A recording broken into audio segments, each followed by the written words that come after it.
Good afternoon. My name is Jessica Rye, and we could not be more thrilled that you have joined us for the United Launch Alliance Next Generation Launch System News Conference. I would like to introduce ULA's President and CEO, Tori Bruno. He will join us shortly, but first I'd like to share this great video about the cool work we do at ULA.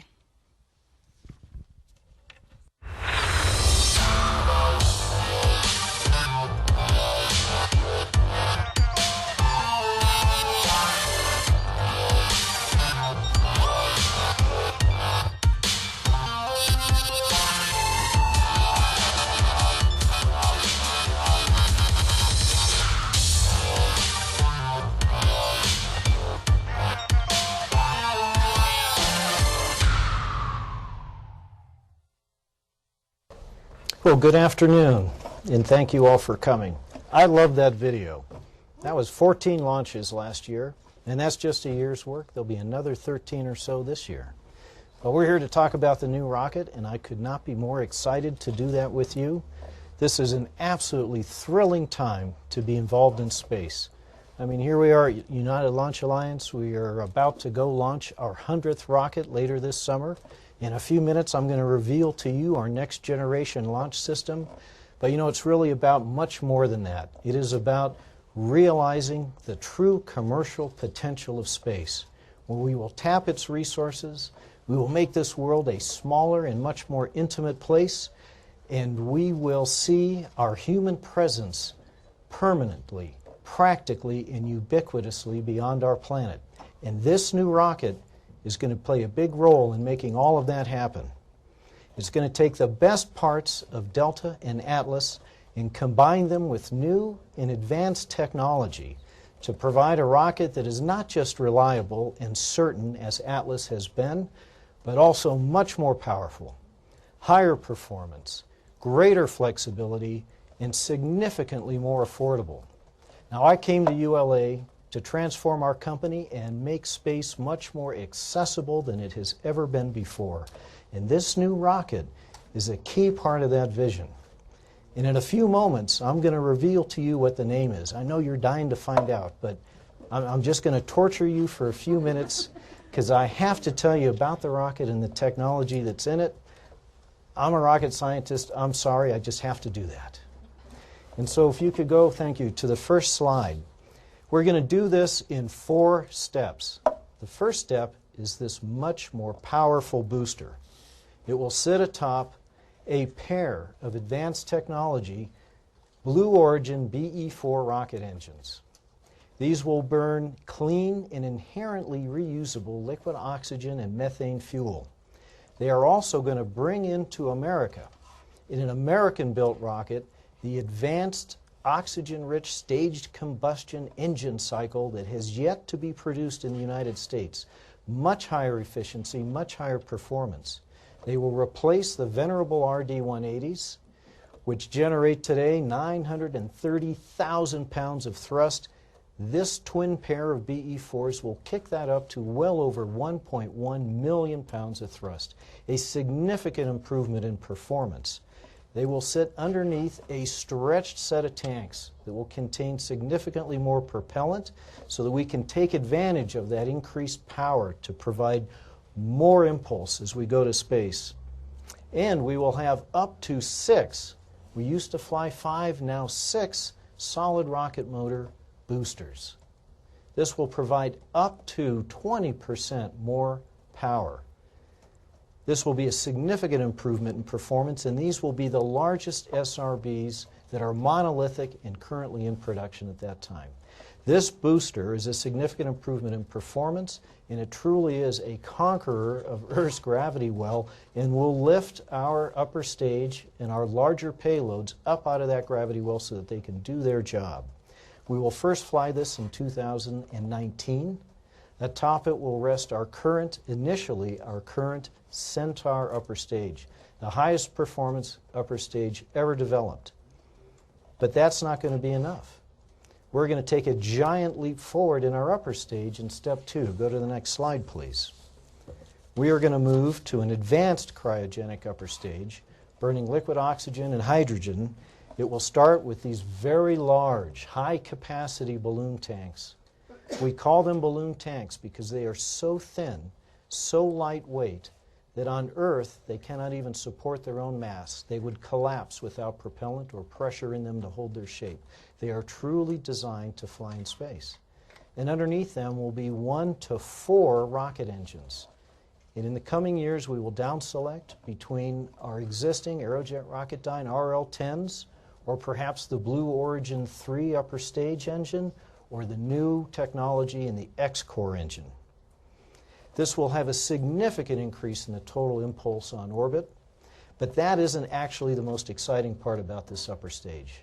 The exciting part is what's on the far right-hand side, the integrated fluid vehicle system. This is the ultimate in reuse. The thing that limits the performance of upper stage systems in launch vehicles is time and space. For the lower performance conventional systems like other people fly, within a short period of time, that very cold space environment ends their life, freezes their propellants, locks them up. Even for us, with our advanced, high performance upper stage in the Centaur, we're limited by time. Eventually, our propellants boil off and we're out of usable propellant. This system changes all of that. So we will use an advanced internal combustion engine that will take those waste propellants and recycle them to repressurize our tanks, to generate electrical power, and to provide control thrust and attitude thrust for this upper stage system. This completely changes everything. I mean, not only do we collapse from 3 subsystems to 1 with, simplified systems and lower costs, but what it really does is a tremendous extension of our ability to operate on orbit. We're going to go from hours to weeks with this system, and that will open up a whole universe of possibilities. We can take multiple satellites into orbit. We can put them in different planes. When we get done with that, we can fly back to the space station for operations. We can do all sorts of things. And I'm going to come back to that in a couple of steps later and talk about really the true potential of what that will do. We're building this engine together with Roush, the race car company, and so this upper stage really is a Formula race car of space. So I'm very excited about this. Go to the next slide, please. Now I'd like to talk about smart, modular, advanced reuse technology. So this is a distinctly separate approach from what other people are doing. So this allows us to avoid adding complex, expensive, heavy, and performance-killing subsystems to a rocket in order to bring entire stages back that then experience complicated and expensive logistics to recover them. Instead, we took a systems engineering approach to what on the rocket is actually valuable.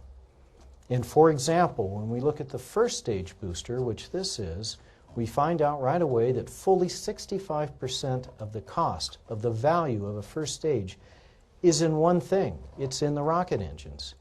And yet they are a small fraction of the weight. And so in this approach, when the booster is done and we're finished with the rocket engines, we will cut them off. We will return them to the Earth using an advanced inflatable hypersonic heat shield. And then with a very low simplified logistics footprint, we will recover them in midair, bring them home to the factory, quickly recertify them, and then plop them right under the next booster in the line. This will take up to 90% of the propulsion cost out of the booster. And this is just the beginning.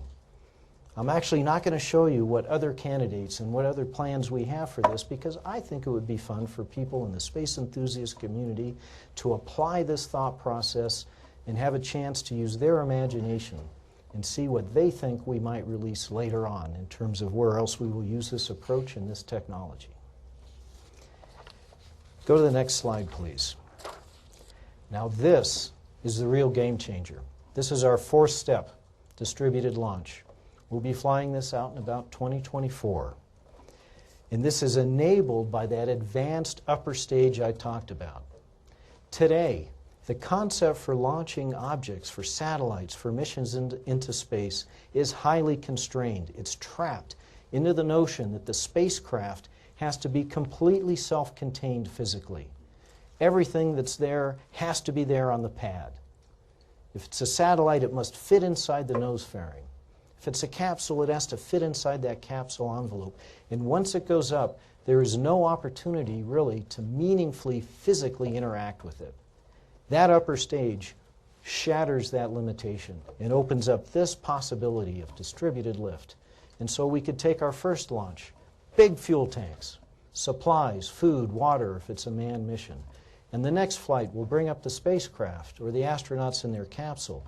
And with this advanced upper stage, which can fly around for weeks, it's up there waiting, we can put these pieces together. And now outside the deep part of Earth's gravity well, with that much impulse and propellant, we can do anything.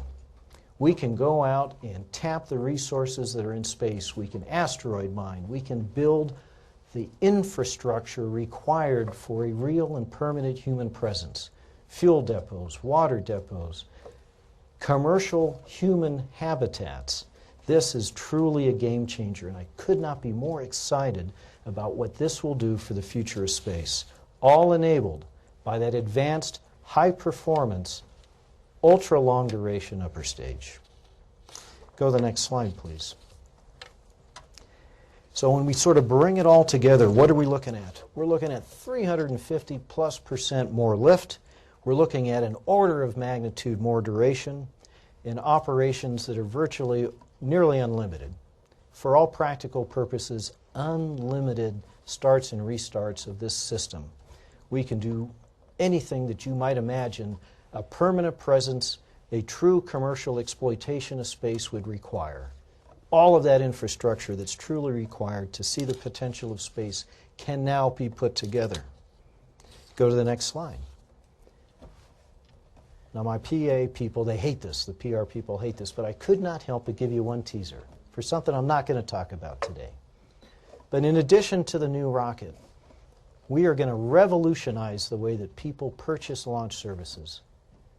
Buying a ride to space is going to be as simple as buying a car.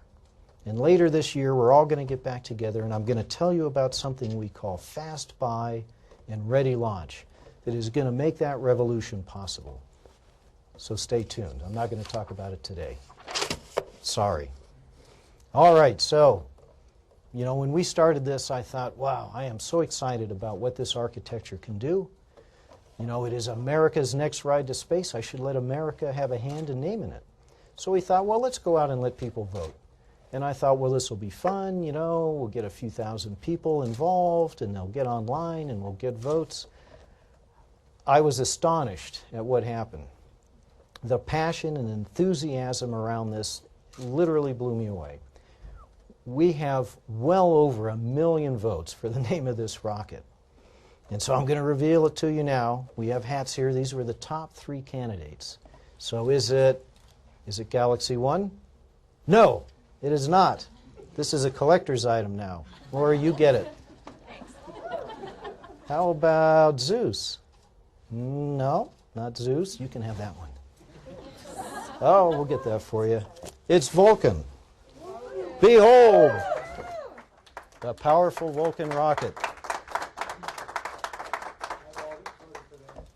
All right, we're going to do Q&A, but first, I thought you might want to hear from our employees because they are the most passionate about this. And so we've got a really cool video of our people talking about it. Can we run that, please?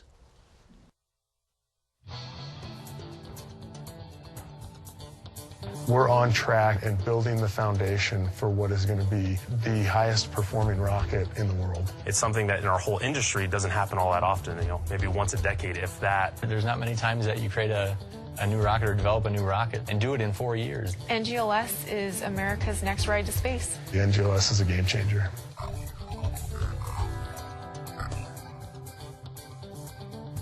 So NGLS is ULA's next generation launch system. You know, we're going to take the best of both worlds from Atlas and Delta, integrate those into an NGLS rocket that's going to knock the socks off of anything that we got to date. So it's really kind of mixing our 2 fleets today into one rocket that hopefully we'll leverage all the lessons learned and all the knowledge that we have, and then add some innovative ideas to make this system stand on the shoulders of what we've done before. So we're going to be able to offer with NGLS capability to go to LEO all the way to interplanetary missions with a single launch system.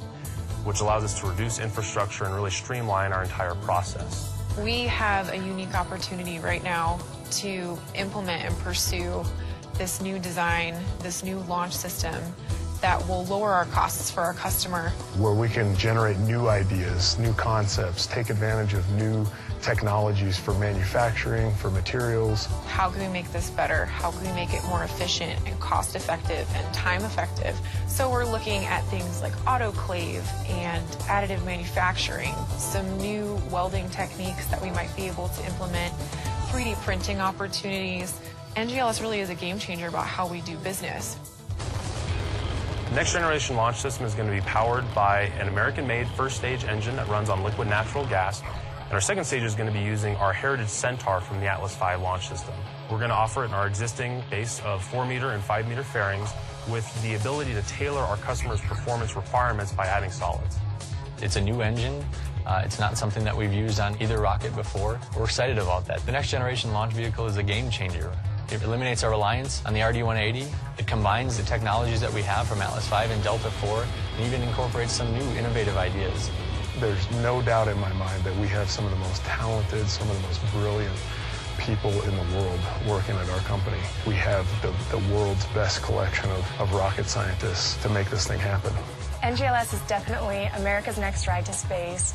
We're so excited to get to provide that and to provide the performance, the mission success, and the affordability that our customers need. There are no bounds to who we are serving with NGLS. It really is a global advantage that we're providing for humankind as a whole.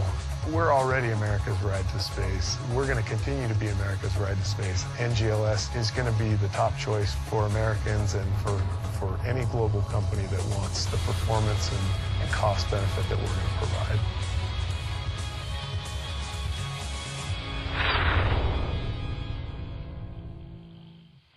All right. Thank you. All right. Hold that thought. I want to bring a couple of folks up to help me answer questions. So first, I'd like to invite up Dr. George Sowers. He is our chief mad scientist. He led the team that came up with this architecture. And also Mark Peller. He is our Vulcan rocket program manager. He is the man that will bring this to the pad in 2019. Okay, and with that, Please wait for the mic, state your name and affiliation first. Warren, we'll go to you first. I saw your hand up. I've got you over here. Thanks. Warren First with Space News. So how much is this whole thing going to cost and who's going to pay for it? so this rocket capability, which starts down around the Atlas 401 and can modularly grow to more capability than the Delta Heavy. So this is a tremendously flexible platform. It starts at under $100 million a lift. No. To develop the Vulcan rocket, engine, new vehicle, whole thing. Sure. We're talking this is a couple of $1 billion, right? So we're not talking about how much it costs. Okay. How about who's paying for it? We are paying for it. Ourselves, ULA, and our strategic partners are funding this out of our profits. However, I will not turn down help if anyone, including the government, would like to invest. So by strategic partners, you mean your parent companies? No, I don't. So I mean not Blue Origin. Not Boeing and not No. Lockheed Martin. So Boeing and Lockheed Martin own us 50-50. We're a separate company. We send them our profits when we earn them. So they are investing in the sense that they are allowing us to retain profits in order to invest in this rocket. Okay. All right, Amy, I saw your hand up. Hi, Amy Butler with Aviation Week. Quick question on the ACES, and then I have a larger question on the bigger strategic marketplace. The ACES, you didn't provide any dates unless I missed it because we were going quite 23. quickly. So we'll first fly that advanced upper stage in 2023. And when do you expect to begin testing it? We've actually begun testing components already. Okay. And then outside of that, I'm curious what you as a company are doing to prepare for a potential life after the ELC contract. How are you going to do your pricing with the government? And how do you view a level playing field for the intermediate competitions that are to come? Sure. So when I come back to talk to you about Fast Buy and Ready Launch, I'm going to share the details of all of that with you. But essentially what we are doing is moving to a standard product offering. We're going to make our launch services available at a known fixed price in advance, upon which, if you have additional requirements, you can buy fixed and known modules on top of that. We'll do it in a single contract, sort of the old-fashioned way, where we no longer have a separate production contract and a separate launch contract like we do today. We'll bundle them all together. But I have a question for you. So you read the acronym and you called it ACES. Is that a good name, or should we have another voting thing for a name for the upper stage? What do you think? But there is an ejection seat called ACES, so you might want to be aware of that. So that doesn't sound right. So it sounds like you're voting for another naming contest. All right, you heard it. Okay. Bill Young with African American Voice. Actually, I have two questions for you, and the first one's probably the more complicated and difficult one. I don't know that, though. With your projected starting price being 39% higher than some of the competition, is your plan that because you can do larger payloads, that people will be combining payloads to launch with you, or that they're going to start creating larger things? What's your strategy behind that? Yes. Okay. That was a little too easy. Didn't expect it to go that quickly. So the second question, and it gets to the amount of money that you're spending to launch this, so forth. Are you stretching out your base platform in regard to where you're doing research and development and pulling things together? Or, for instance, I understand there's going to be a space campus in Colorado Springs. Are you going to be a part of that? What's the strategy on how you're going to You're asking about physical footprint? Yes. No. So we have our Engineering and Program Management Center in Centennial, Colorado, just up the road. Our factory's in Decatur. It's going to stay in Decatur, as well as our other factory in Harlingen, Texas. We'll continue to fly out of the two coasts we do now, Cape Canaveral and Vandenberg, but we will have fewer pads. We're going to move with new innovative designs on our pads from 5 that we have today to 2, 1 on each coast. And that'll handle the same or even higher volume of the lift that we are doing today by having these advanced, really innovative approaches to launch. Hi, Aaron Meadows with Defense News. You mentioned that the ACES, or whatever it'll be called eventually, would be 2023. Amy says we can't call it ACES. I always listen to Amy, so it's good. You also said the distributed launch kind of technique would be tried out in 2024, I believe is what you said. You said in the past that 2022, 2023 is when you imagined the Vulcan would be certified for national security. National security. Yeah. So is there a timetable for when you expect those extra capabilities to be certified for that, or is that something you envision having to come down the road? Well, I expect that we'll first use those capabilities on commercial flights, which is separate from what the government does for certification. Certification is dependent on the rocket and its configuration. I expect there will be some Delta certification activity associated with the kinds of payloads we will use in distributed launch. Now, somebody's got to ask me a technical question so my rocket scientist can answer them. Who's got one? We're going right back behind Aaron. Yep, and then we'll come back up to Amy for the technical question. Ian Fitzenbaum of AIAC. I wanted to ask about launch cadence and launch rate. What kind of capability are you designing it for, and what kind of launch rate do you expect the market to demand you serve in the time frame that you're going to be operating this? Sure. So the launch rate we're designing it for is actually higher than what we fly today, because we expect as we grow into the future, when we come through this flat part in national security space and we have added commercial and civil launches, and then the United States enters into the recapitalization of the on-orbit assets, the demand is going to increase significantly. Any numbers? Oh, how about 20? Per year? Yeah, Per why month? not? No, per year. Let's not get crazy here. Okay. All right, we're going to give it back to Andrea and then up to Amy. Hi, Tori Andrea Shalal with Hey, Reuters. Andrea. Hi.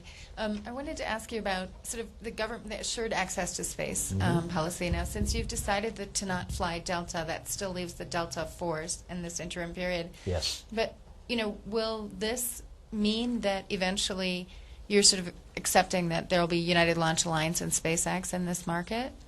And how do you see the future sort of going? And just to get back to Amy's question too about the phasing out of the ELC contract, has the government already given you kind of a plan for when that will end? And can you share a little bit of that with us? Sure. So I heard you ask two questions. First, who do I anticipate being the providers involved in the lift market? And then, has the government given me a plan around the ELC contract framework? So first, the players that I see over the next decade are the same players we have today. I fully expect SpaceX to be certified this year, like the Air Force says they will be, and so they will enter the national security lift market. And then we will continue to do civil and commercial with ourselves, SpaceX, Ariane, Proton, and Orbital. Now, in terms of has the government given me a plan? No, they haven't. But I am planning that the ELC contract will probably run its course associated with the launches in the block buy, and I don't expect to see that construct going forward, which is unfortunate because of the tremendous flexibility that's provided to the United States government. Remember why they decided to break the launch contract out separately from the contract that manufactures the rockets. There's a tremendous urgency to replace the satellites that are on orbit now. Most of them are far beyond their design life. And the satellites that are coming down the pipe to replace them are not always predictable in exactly when they will show up on the launch pad. That means that whatever satellite shows up, it needs to go into space right then. And having the launch contract broken out separately has allowed them tremendous flexibility to do that. Last year alone, in a manifest of 14 flights, we shuffled that manifest 11 times, all without any impact to the government, without any additional costs or the renegotiation of contracts, none of that. So that was a tremendous advantage for them during that high volume lift point. But going forward, that volume is going to drop off, and I believe that they will probably do without that construct. What time period do you expect it to end? The current contract's period of performance is over in 19, and so that would be the end of that contract. I don't expect any of the current competitive contracts that everyone is chasing now. Remember, competition in national security space started last year. I don't expect any of those will have that construct. It'll be the old-fashioned way. One contract, production and launch together for whatever the quantity of lifts is going to be. I'm sorry, just to clarify. So the current contract runs through 2019. The current contract runs through 2019, and then but you're competing for other contracts between then. Yes. So how will that be factored in when you have a competitor? So remember that the ELC, the lift contract, some people have called it a subsidy. It's not a subsidy. It is simply a separate contract for lift. And whenever we launch or sell a separate lift for anyone, including the Air Force, we pay a thing called tonic. We reimburse the government $17 million every time we lift somebody else's rocket. So I expect that arrangement will continue all the way through until that's completed. All right, I'd like to take a question from Ask ULA. We have our first Twitter question, and it's Vulcan new upper stage first launch is expected in 2023. Is that the same year for the entire system? No, we're going to do this in 4 steps. So we're a conventional business, which means, as I explained, we earn profit and then we take the money out of the profit in order to fund this development activity. So we're doing it more or less serially. First the booster, then the upper stage, then the reuse concept, and so on, as I explained it. All right, so we're going to go back in the room to people who want to give some people who haven't had a chance. We'll go here and then up to Frank. Okay, Scott Johnson with Spaceflight Insider. Hi, Scott. 2 quick questions. Which pads are you going to continue to use both at Cape Canaveral and Vandenberg? Good, a question I can kick to Mark Pellin. And then maybe slightly more technical, can somebody provide a little bit more explanation on the engine recovery scheme? Sure. George, that one's yours. Mark, why don't you go first? So we are still working to develop the details of our launch pad of the future. Our plan is, as Tori mentioned, to launch from Cape Canaveral Air Force Station and Vandenberg Air Force Base. And what we're looking at is leveraging our existing assets in place at those facilities, but it's not going to be just your a reuse of your current Atlas V or Delta IV pads. We plan some very extensive modifications for those to provide that flexible facility that we need so that this product line can address the real diversity of customer requirements we see coming down the road. And as Tori mentioned, we'll have some more information here in a couple of months about that pad of the future and specifically what facilities we'll use at those two sites. Okay, George. Okay, the reuse concept is fairly straightforward. What we're going to do is once the booster has done its job and gotten the upper stage to that sort of intermediate trajectory point, we're going to separate the upper stage, then we're going to sever the engine off the bottom of the booster. It's above the atmosphere at that point in time, but it's in a hypersonic state, well beyond the speed of sound. We'll deploy an inflatable hypersonic decelerator. And this is technology that we're currently working with NASA on. It's part of one of their game-changing technology programs. And then once the engine is safely through the hypersonic part of the environment, then we'll deploy a parafoil, slows down even further, and then we're going to snatch it out of the air with a helicopter and land it on a depending on the trajectory, landed either back on land or on a barge of some kind or a ship.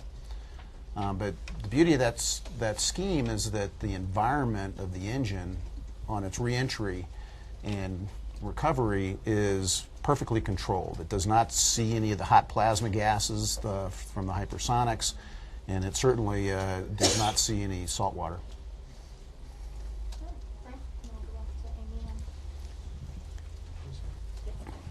Frank Boring with Aviation Week, also for Dr. Sowers. Could you walk us through the upper stage? I'm a little bit lost. What do you do with the internal combustion engine? How much propellant do you carry in those large tanks? And are you talking about using these, I think they're all three cryogenic engines that you're looking at, for in-space propulsion to way on out there? Yeah, so the ACES is a concept that we've actually been working on for quite a few years, and there's papers out there for your reference that you can go take a look at. But it is a LOX hydrogen upper stage. So it's a high energy upper stage. It has the same steel construction. Tori referred to it as a balloon tank, but it's a pressure stabilized tank, thin-walled stainless steel, so it has a very, very high mass fraction, very efficient design. The integrated vehicle fluids is, like Tori said, is really the key to expanding the capabilities of the stage. And what it does is it takes three fluids that we currently have to supply. The main propellants, we have helium for pressurization and hydrazine for attitude control. We're eliminating the helium and the hydrazine, and we're using boil-off gas, otherwise which would be wasted. Gas, hydrogen, and oxygen that otherwise would boil off because they're cold in a environment that would boil them off. So we're taking those waste gases and running it through the internal combustion engine. That internal combustion engine is attached to a compressor, which then allows us to pressurize. We've also developed a hydrogen and oxygen thruster, which we use for attitude control. And then it also runs an alternator generator like your car does for electrical power. But it allows us to have unlimited engine restarts, allows us to refuel the stage and reuse it like we would do in a distributed lift kind of concept, and it eliminates some of the issues that make long duration almost impossible. So this stage is designed for very long duration, on the order of weeks, even months. And you would use electric propulsion with that? No, it's cryogenic propulsion. So it's hydrogen oxygen engines, like our current Centaur upper stage.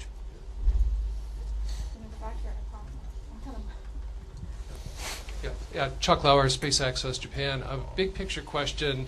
It used to be that if you were talking about a commercial launch, you had to go switch to the Lockheed Launch Services hat, and if you were a government launch, it was ULA.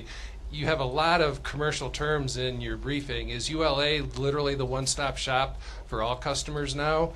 So that's the big picture question. And then the detail question, there was an announcement a few months ago about a collaboration on commercial space capabilities with JSC. ULA got an award on that. Is this program part of CCSC?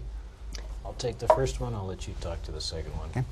So I'll see you later in the year to talk about fast buy and ready launch. Okay, George, take it away. Short answer is yes, it is.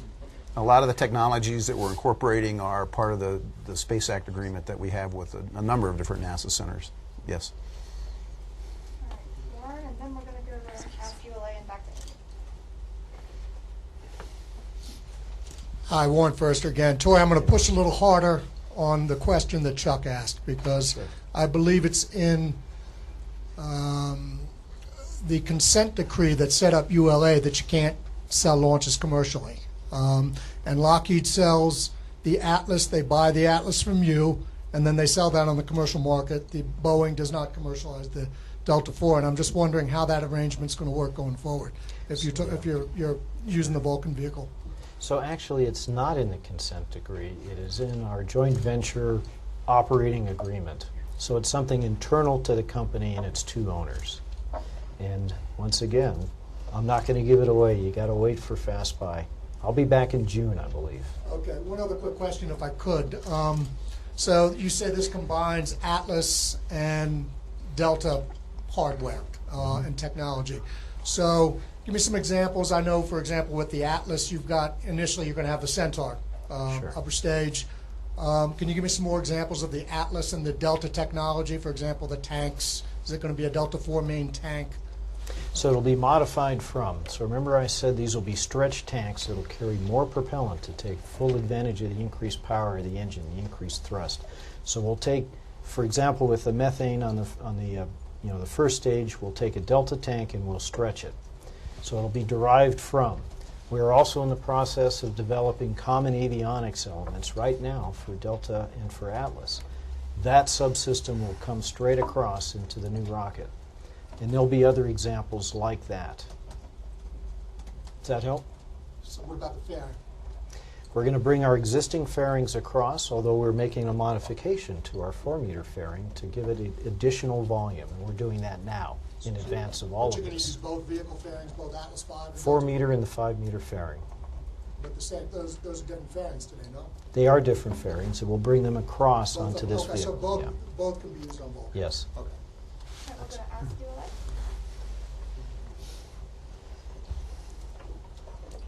Tori, you mentioned that NGLS will be produced in Decatur. When will production start? Production's going to start in just a couple of years based on long lead times. Go ahead, talk to that. We'll start building qual hardware in late 2016, early 2017 to support structural qualification of tanks and so forth, things of that nature. Our partners at Blue Origin are already started with production of development hardware and are actually in tests with development hardware for key elements of the engine at their facility. Prepare to Amy. Thank you. Amy Butler, Aviation Week. I just wanted to ask you about certification. It's been a thorny path for SpaceX, according to SpaceX. I wonder if you could talk to us about your plan to apply for certification. When do you want to do that? Have you already engaged the Air Force and what process you wish to take to do that? And then also, how will you certify your reused first stage engine? So yes, we have already started. So you begin the certification process by writing a letter to the Air Force and telling them, I'm going to have a new rocket, and here's my approach for certification, and how we will navigate the guide that they produce. So we have already done all of that. I think the fundamental difference in our approach to certification is we intend to continue our policy of transparency with the government. So we have invited them now, literally when we first began this path, to engage with us, to attend design reviews, to participate and have that visibility as we move through the development process, so that instead of ending that, having finished all our work, so we think, without really letting the government participate, and then backing up the semi-truck and dropping all the qual test data on them and all the drawings and all of the processes and plans, we're going to bring them along all the way. And of course, remember, as a certified provider already, part of that activity is to make sure that your processes are certified so that the government can assure themselves not only do you have a good design, and not only did the qualification hardware work the way it was supposed to and pass those tests, but that you have the ability to make the next unit and the next unit and the next unit all the same. That's what the process piece is. They already have tremendous insight to our processes as an existing certified provider. So when did you send that letter requesting? When did we send the letter? It was early February of this year. And was it accepted? Did the Air Force say yes? And Yes, but it's not something that the Air Force necessarily approves. It's a declaration of intent, and then we work together on a detailed plan. And when do you expect that plan to be? Go ahead, Mark. The CRADA. So we are working with them. Basically, the statement of intent kicked off that process to develop the detailed certification plan, and that's an extensive effort involving both ULA and the Air Force to develop the details of that. And we are actively working that right now. We expect in the August timeframe we should be at a point where we're ready to sign off on that, for both parties to sign off. And then reusability on the engine? Same story. Yeah. Go ahead, guys. What we submitted, this statement of intent for certification, was for step 1 of the program, so the new updated booster. Step 2 or 3 with ACES or Smart Reuse would be a separate certification plan, a Delta plan, if you will, that we would work with them at the appropriate time. Okay. In addition, we're fully engaged with the commission that's been established by the Air Force under Retired General Welsh, so we can take full advantage of any lessons learned that came out of the SpaceX experience. Just have a follow-up on the engine question. So it sounds more and more like you are not moving forward with the Aerojet Rocketdyne engine. Have you made that decision yet? No, or are you, absolutely not. And can you just walk us through? Sure. What I'm having difficulty understanding is how you can proceed with this certification process without knowing what's going to be providing the propulsion. And I'm sure there's a way that you can explain it to me. I'm not quite grasping it, though. So first let me walk you through the approach, and then I'll talk about the statement of intent relative to those two. So we have selected our primary path. It is Blue Origin. They have very exciting technology. They are 2 to 3 years into their development when we intersected with them, and they brought to the table, along with us, funding that would allow us to start immediately and not wait for the government to get moving. That's our plan A. Now, rocketry's hard, and the engine is the hardest part, and they do not often go as planned, and so it is prudent for us to have a backup plan. I mean, I'll be honest with you, replacing the RD-180 and being on this path is a huge investment in a major decision for a lift company like ours. So we've got a backup. And our backup is Aerojet Rocketdyne. They have come to the table with an innovative design. It is a conventional propellant, kerosene, like we have now on the Atlas. They are 1 to 2 years behind in our judgment where our primary path is. We're going to take both of them forward until at least the end of 2016 before we make a decision, and then we will have to, for affordability reasons, retire one option and continue with the other. The statement of intent on certification addressed both paths. It talked to the one engine and it talked to the other engine. And so you will be looking for a down select from us sometime in the next 18 to 20, 24 or 12 to 18 months.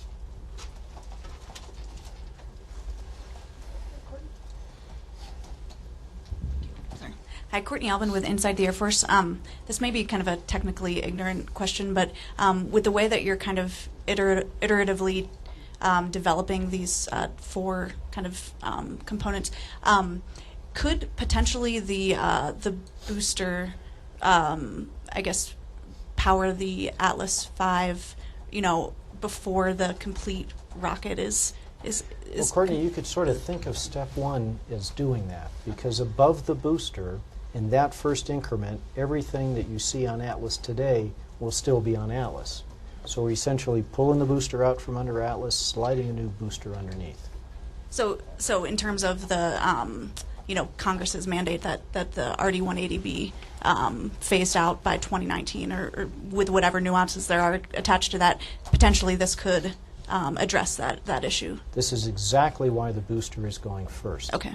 Had we not felt the urgency to move to an American engine, we would actually have started with the advanced upper stage.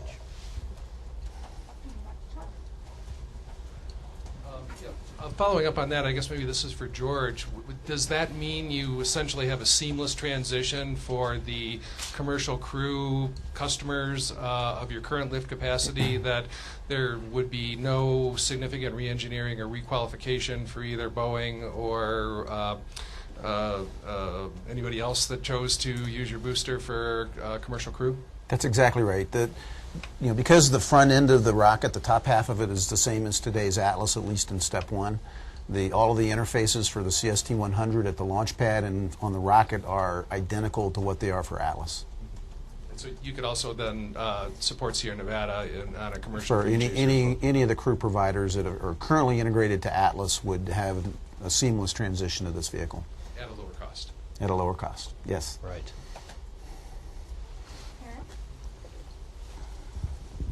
Aaron Meadows, Defense News again. Can you just maybe go into the distributed launch concept of operations a little bit and kind of touch on it lightly, but explain kind of how this is going to work, kind of the timing on it, just what the benefits are, and if there's a way you could touch on maybe the military application for that, that would be great. Sure. Go ahead, George. Okay, so in its simplest form, the distributed launch is the ability to launch very heavy payloads without a really big rocket. So the first launch would be a full tank of propellant that would loiter on orbit. Second launch would be your payload. When the first launch upper stage has completed its first orbital burn and depleted its propellants, it rendezvous with the tanker that's already there, it refuels, and away it goes. The leverage you get with two launches, you get far more than 2x the performance capability. So that has to do with the way the energetics work out. With it's kind of like a sophisticated form of staging, but you get a lot of leverage and you get the ability to do missions that you couldn't otherwise do. And then you combine that. That's the simplest form with two launches. You can add more launches. You can add refuelings at other points. It's easiest way to think about it is the airplane analogy. A fighter jet, to do a long duration mission, has to be refueled in many cases many times. Dramatically it extends its range. That's all we're doing with upper stages. Can you give us maybe an example of a mission where that would apply best? A great mission would be cargo resupply to a space station in a Lagrange point.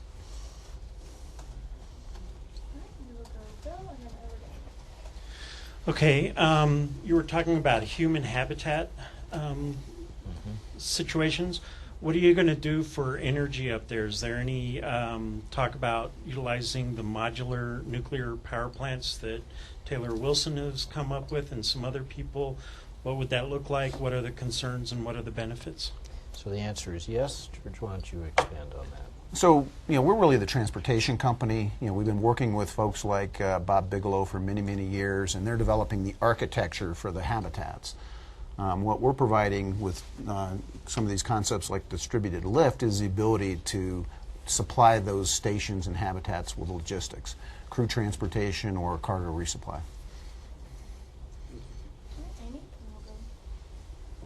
Thank you. Can you give us an update on when you expect to fly your last Delta IV, and as well as your Delta IV Heavy?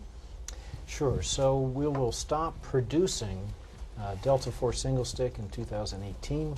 We expect to fly the last one in 19. I have told, and personally committed to the NRO and the Air Force, that we will keep the Delta IV Heavy available until they are able to gracefully transition to the Vulcan rocket. I expect that to be out in the 23, 24 time frame, but it'll really be up to them. And can you respond to Secretary Young's claim that if you were to retire Atlas and dual manifest everything on Delta IV Heavy, he claimed that that could actually reduce the price of Delta IV Heavy to the point where it would be competitive against Falcon 9. Can you respond to that claim? Yeah, so I don't recall the specific comment, but I'll talk about the topic. How's that? You talked to a lot of reporters about it. Okay, all right. So certainly if we took the entire manifest and we moved it to one of the two rockets, the unit cost of that rocket goes down by volume production. Today we fly twice as often on Atlas as we do on Delta. So if we took everything that was on Atlas, we put it on Delta, Delta would cost less than Delta costs today. But Delta is inherently more expensive than Atlas. It truly is not competitive in the commercial marketplace. On average, it's 30% more. Its design is not as producible. Its components are more expensive. So it is not possible to make Delta ever less expensive than Atlas, for example, on a one-to-one basis. And of course, a Delta Heavy is 3 Delta rockets bolted together, so it's 3 times that problem. Do you have a price differential between Delta IV Heavy and your heaviest Vulcan? So a Delta IV Heavy at today's launch rates costs about $400 million, give or take, depending on the mission and its complexity. I fully expect NGLS to be half that. Less. Less than half that. George said For a less heavy. than half. For a heavy. All Okay. right, we'll go to the back for an Ask ULA question. We have a question from Twitter. Can you explain more how Roush Racing will be developed in the upper stage engine? Yeah, George, why don't you take that one? Yeah, so we talked earlier about the integrated vehicle fluid system. The central component of that system is an internal combustion engine that's currently being developed by Roush. It's not a big engine. I mean, don't think about, it's not the size of a race car engine. It's more like the size of a lawnmower engine and would easily fit on this table. But it does embody the same high-performance technology that Roush uses in its race car engines. Any more questions in there? More? Just a quick question about the solid. Tori, you mentioned the solid would be the largest monolithic solid in use. Is it the same solid that you're using today on Atlas V? Not likely. So we have 2 solid providers today. We're going to consolidate to a single for this application, and we are going to expect more performance from that rocket engine. So Rocket you're running motor. competition between the 2 providers and down select? Okay. Andrea and then Courtney. Andrea. Oh, sorry. What's the current state of play in terms of how many RD-180 engines do you have? Are you expecting more deliveries? And how are the Russians responding to the discussions, both the political discussions, but then also your industrial considerations? And how do you wind down that relationship? When, Sure. So let me kind of go in reverse order, and you catch me if I forget a part of the question. So in terms of our supply, how the Russians are reacting to the political environment, on the industrial side, there's really no reaction. The supply continues to be solid. We have engines under contract being produced now. There is no interruption in their frequency of delivery. Our current contract that was placed just prior to hostilities in the Crimea was for 29. That contract is proceeding. I expect no difficulties receiving any of those orders. That will be insufficient to take us all the way to the time frame when we have the new American engine available, so we will need to purchase more engines in order to bridge that gap, and then that will be likely the final purchase.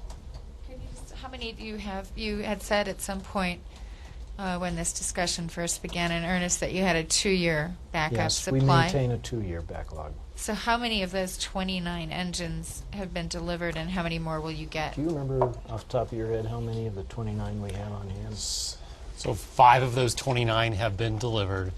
18 of those 29 have completed production and have been hot fired in Russia and will be delivered shortly. The balance of the 11 are in various stages of production and test. And let me expand on the 2 years. I know you know this, Andrea, but for others. So the reason we stay about 2 years ahead is to mitigate the risk of supply. If something were to happen to that supply under a national state of emergency, we could transition entirely to Delta within about that time frame. And so that protects our nation in its ability to launch critical national security assets. This may have been touched on earlier in the certification questions, but just to clarify, would the Air Force have to certify the booster to power the this new booster to power the Atlas V, or is the certification just apply to like a full new launch vehicle? So the certification we're working on now is for step 1, which is that new booster I described, with everything else above that being the same. So that does require that Air Force. That requires, Yeah. Okay. yes, Okay. absolutely. Hi, Pat Host with Defense Daily. Hi, Pat. Tori, I saw, all right, I want to make sure I have this correct. So after the engine is dropped by the booster, it's going to re-enter into atmosphere with the shield, right? Yes. Okay, I think, could you explain how, I saw you guys had a picture of a Chinook type helicopter. Now, isn't the engine going to be going like 1,000,000 miles an hour?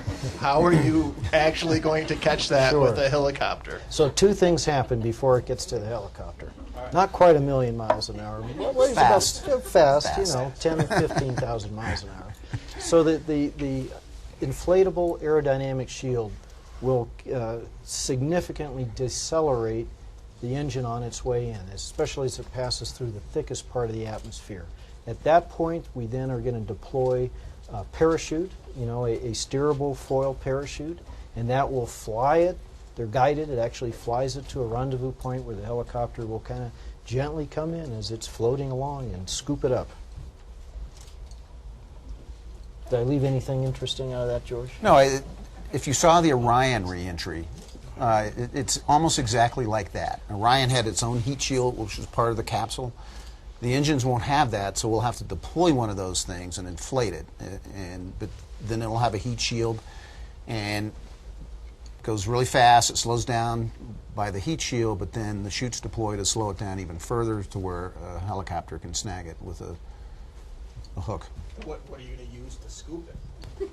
So the helicopter has a big boom with a hook on it that's also steerable, and we come up next to the parafoil and we grab on. George Torres, Smithsonian Air and Space. Hey, Just a George. question on 2019. The vehicle you'll have then, with the new booster and 6 solids, potentially, what capability would that give? It sounds like you'd be getting close to a Delta IV Heavy. So right there, we are significantly more capable than Atlas. We're still short of the Delta Heavy. We have to go all the way to the ACES upper stage, at which point we have, depending on the orbit, as much as 30% more capability than a Delta Heavy. Okay, so in 2019, is that 50,000, 45,000? Pick your favorite orbit and give us a number, George. 25 metric tons? 20% more than current Atlas, which is 25 tons. To 25,000 GTO. Yeah. I'd like to go back to the Roush racing bit. Internal combustion engines and rockets normally don't show up in the same sentence. Did you approach them or did they approach you? And from a technical standpoint, you've got low pressure gaseous hydrogen and oxygen in the tanks. Are they using sort of like a supercharger where they're drawing their own feed in to be able to make this engine work in a vacuum environment? Yeah, so we've worked with Roush probably close to 10 years now, and I think we first made contact with them through X-Core. They were working with X-Core on piston pumps for the X-Core engine. But from an IC standpoint, yeah, you do have to, it works off hydrogen and oxygen, so it's a little bit of an untraditional fuel for an IC engine.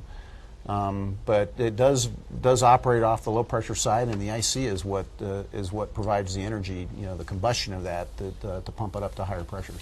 So they have their own they're gathering the gas under their own engine power and basically sucking it into the manifolds to get it to run. Yeah, I think it would be better probably offline. We could show you some pictures and show you all the details. Then in the racing model, there's typically a sponsorship element involved. So is ULA a sponsor of Roush, or is Roush a sponsor of ULA for the next launch? That's a good question. I think Pennzoil should be in there somewhere. Lauren, you have your hand up. Are you good? Okay. Amy and Andrea and then Aaron, and then we got to wrap up. So quick questions. Thank you. Do you guys have a chart you could give us, or could you walk us through the different configurations that you plan to offer? As you know, now we have the 401, the 551, and all that stuff that we could actually see graphically. Okay, great. And then I'm curious. I'm not sure I quite understand what's going to happen with the ELC contract. I realize it is going to have to go away. Everyone gets that. What I don't understand is, does that get you through the current block buy, all 36 cores? And is there any discussion of it not getting through the current block buy? There has been no discussion. And let me clarify. So when we talk ELC, we have to talk 78. Right, because remember, the ELC is the contract to launch rockets, and it launches the 36 cores, which is 28 missions, plus 50 missions from prior production. Right, okay. Okay, and then for all of this new development work that you're doing, you are not able to tap into any ELC assets or any block buy assets, is that correct? No, okay. This is separate investment activity. Okay, and I've got to try again. Our editors always want us to say the X billion-dollar program, you know, the $400 billion JSF, for example. Is there a round number we could attribute to this program? For this? Yes. For this development activity? Development, procurement, however you want to scope it for us. So I'm not going to give you a number, but I will help you a little bit with your editor in terms of giving you a feel for what it has typically cost in the past to do this kind of work. So typically people will use a rule of thumb at $1 billion or more to develop a new rocket engine, and $1 billion or more to put a rocket on top of it. Okay. If we can be quick, we'll go to Andrea and Aaron, and then we'll have to wrap up. Hi, this is another one of those trying again questions. You guys are persistent. Well, when United Launch Alliance was created, it was done because there weren't enough launches out there for either Lockheed or Boeing to survive sort of on their own, and the government wanted to have assured access. You know, the market's still not wildly exciting, right? You know, you're talking about 20 launches a year or something.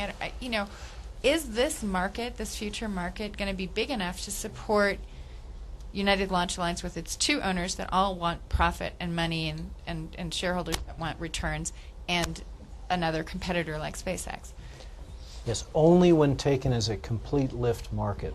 So as you're pointing out, the national security market is going to dip down 18, 19, 20, 21. It's going to dip to a lower level than it is now before it climbs back up. So we have to look at the entire market, civil, commercial, and national security space, in order to support more than one provider. And you feel confident that this is all worth it? Oh yes, absolutely. And your shareholders, your owners, are supportive? Our shareholders, our owners' most critical concern is not actually about that market or that market projection, but about our continued availability of the RD-180 long enough for us to introduce this new engine. That's their concern. Because remember, Congress has said, we need you to move off the RD-180. And I have said, I absolutely agree. We do need to move off. It takes 5 to 7 years to develop a new rocket engine, and we are in a sort of in a race to bring our new rocket engine on board before Congress's mandated end of use of RD-180 in national security space comes to pass. That's our owner's primary worry bead about this entire business plan. Well, I mean, since you mentioned the chronology, I mean, there's quite a bit of discussion about, not being able to make it by 2019. Yeah, so 2019 gives us essentially no margin. And that's why we don't think that's a very good plan. We would like to have a little bit more flexibility in order to get to the new engine. Things often happen in advanced technology development. And so to have a plan that is without margin is risking having a gap for a period of time when there is only one national security space provider, and that one provider is potentially unable to satisfy the full spectrum of national security missions. So not a good place for our country to be in. All right, we need to move up to Aaron, and then we'll wrap. You mentioned the boosters and that you want to start a competition for that. Who's going to be involved in that? What's the timetable? What parameters are you looking for in terms of performance, cost, etc.? So we are going to use all of the United States domestic producers of large solid rocket motor boosters. That would be Orbital ATK and Aerojet Rocketdyne. Was there a second part I forgot? The timetable and what you're looking for. So we are potentially going to go out with an RFP this year. And then we, depending on what we learn, we will proceed as expeditiously as possible. Okay, thank you all for coming. Appreciate When it. you want to attempt get to scoop the engine? He's sneaking one in. Sorry, 24. 24? Thank Yeah. you. All right. Okay, she's going to make me get down now. Thank you, Tori. All right, thanks, guys. Good job. Thank you. All right. Yeah, we're actually. You guys are gonna make a lot of money on eBay with those things. Can we talk a little bit more about the ACES? Yeah. I didn't understand what you said. And I think I took power the wrong way. But this is the same concept that's been around like 10 years or so. Yeah. I didn't realize it was called ACES. It is Peller, P as in Peter, I still don't. I never E-L-L-E-R. have understood how you get. Yes, not to places Teller, like Heller, Ashland, or Keller it's like still I a ballistic frequently. trajectory, right? That's why. I'm the program, Well, Vulcan it's program manager. just an upper stage. But it has capabilities that current upper stages don't have. It can